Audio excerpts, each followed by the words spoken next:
So I'm delighted to talk to you about one of my favourite topics, Battle of the Internet Giants. And in this video blog I'm going to talk to you about the battle for shopping between Google and Amazon right now. So some really interesting research came out very recently, which acts as a very interesting follow-on to some research that happened in 2013. So you can see the bar chart here, and what we're looking at is where US consumers start their product searches. The blue part of the bar chart is Amazon, the orange part is Google. There's a slight difference between the 2013 study and the 2015 study. In 2013, the orange just represents Google. In 2015, the orange represents search engines. So you can really take that 90% of that is Google anyway, from our experience. So the first thing we're seeing is while Amazon was winning in 2013 and is still winning, its growth is a lot slower than Google. So Amazon's gone from 30% share to 44%, while Google's gone from 13 to 34%. And I'm going to say that 34% is made up of upwards, north of 30% is Google. So Amazon is still out in front, but Google is catching up. The other key thing that I take away from this is just that the internet giants are really dominating this market right now. Back in 2013, 41, 42%, 43% of searches started between the two, whereas we're now talking about just shy of 80% of searches will start on either Google or Amazon. Really interesting. So let's talk about some of the details and how this battle is playing out right now. So admittedly I'm an Amazon shopper. I'm a little bit afraid of Amazon. I don't think they're good for industry, but they just make it so easy for me to buy from them. They have my delivery details, they have my credit cards. It's a really short journey to purchase. I'm pretty sure they have it, whatever it is I'm looking for.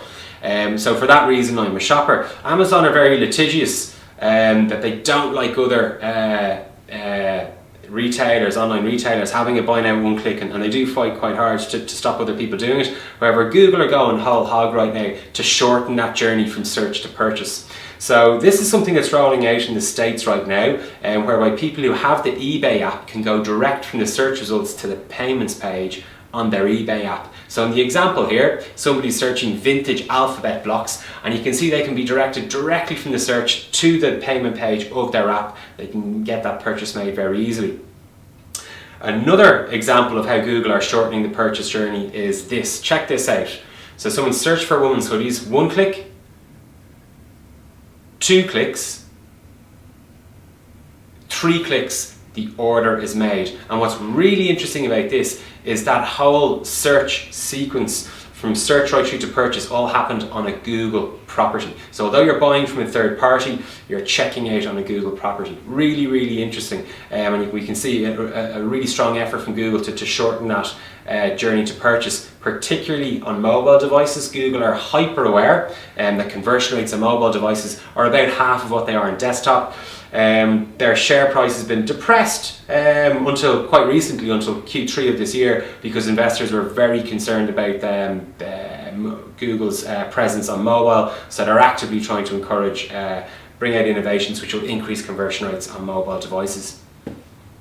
Another key battleground here between Amazon and Google is around conversational search. So any of you that are smartphone users, perhaps you've started talking to it, I certainly have, and Google have seen a rocket in voice searches. And conversational search begets conversational shopping. So we can now ask our iPhones, our Android phones, whatever they might be, to buy us things. So this puts Amazon at a significant strategic disadvantage, because half of smartphone users have an Android device in their pocket. So Google's very well placed to be part of this conversational shopping experience, but Amazon don't really have that as yet. Or do they? Well, in July of this year, Amazon released the Amazon Echo in the States. It's not available outside the States yet. For those of you who aren't sure or haven't heard of it before, here's a really brief video just to show you how it works. Well, what does it do? Alexa, what do you do? I can play music, answer questions, get the news and weather, create to-do lists, and much more. Awesome. Alexa, play rock music. Rock music. Alexa, stop. Wait, I want to try. Alexa, what time is it? The time is 3:27. You actually don't have to yell at it, okay? It uses far-field technology so it can hear you from anywhere in the room. So it can just hear you anywhere? Yes. Well, everyone can hear you anyway. Oh, is that where we're going to put it? I was thinking of putting it there, but it works anywhere. So the key message there is it can hear you anywhere. So here in Wolfgang we're calling this Amazon's Trojan horse. It's Amazon's play to get in your living room. We know that Amazon, one of their stated objectives is predictive orders, so it knows what you need to buy and sends it to you before you even put the order in. Can you imagine one of these things in your house listening to you giving out about the weather and suggesting some sort of travel experience? Listening to you perhaps having a fight with your better half and suggesting you send some flowers. Maybe here's you talking about a kid's birthday party that's coming up this weekend, and it's suggesting or even sending out some products for you to buy. So really, really interesting and really, really exciting times in the battle for shopping between the internet giants.